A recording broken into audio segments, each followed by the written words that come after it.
Hello class, my name is Ruth Covington. Today I will be discussing the effect that the coronavirus, also known as COVID-19, has had on our country. I will be going over the stay-at-home act, whether it's justified or it could be potential economic factors to it.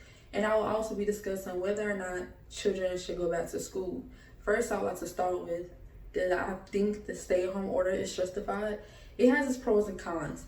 The pros would be everyone will be home safe, and less chances of catching coronavirus.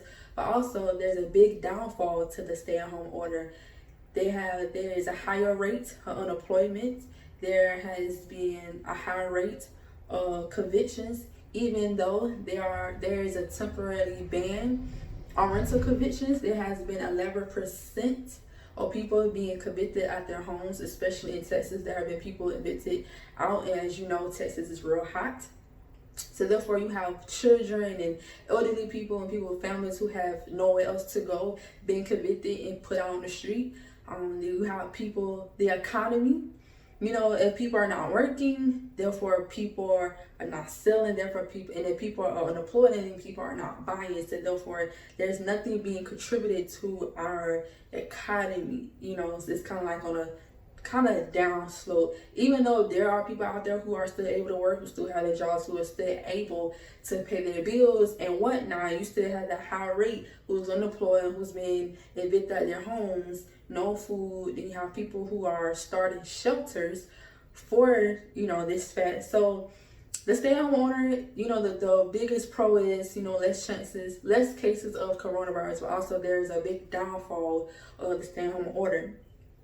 Far as whether or not children should go back to school, me personally, I have a 1-year-old daughter. I am a military police, and therefore my child has to go to daycare because I am law enforcement and I have to work. So granted, she does go to a small in-home daycare, so it's like her and 4 of the kids, but that's just that's the scenario.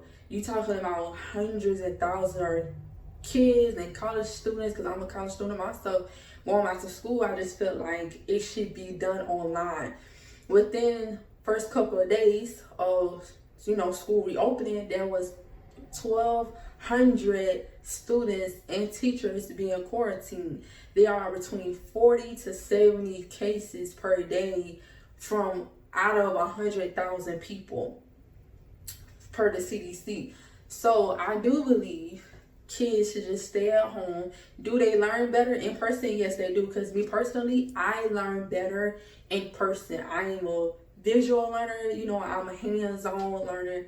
That's my preference. I learn better that way versus doing online school and having to pretty much teach myself. It is a big difference. Trust me, my GPA shows it. But with the safety of teachers and students, I do believe that going to school online is an alternative versus going in the facility is a better choice, a better option for everyone. Because that even when you take safety precautions as far as wearing masks, hand sanitizer, washing your hands frequently, staying 6 feet apart from each other, you're still likely in some way, shape, or form to catch the coronavirus. Then you're going to be sent home for however many days, 2 weeks I think, to be quarantined. So at those 2 weeks, you're missing school. You're going to be behind on work, and etc., etc.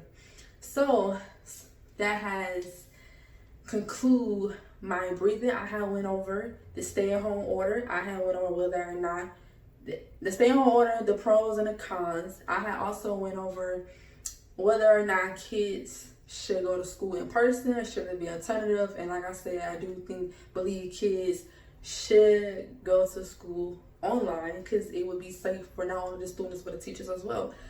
And that has concluded my briefing. Again, I'm Covington, and this is my briefing on the effects of the coronavirus that the country has endured. Thank you.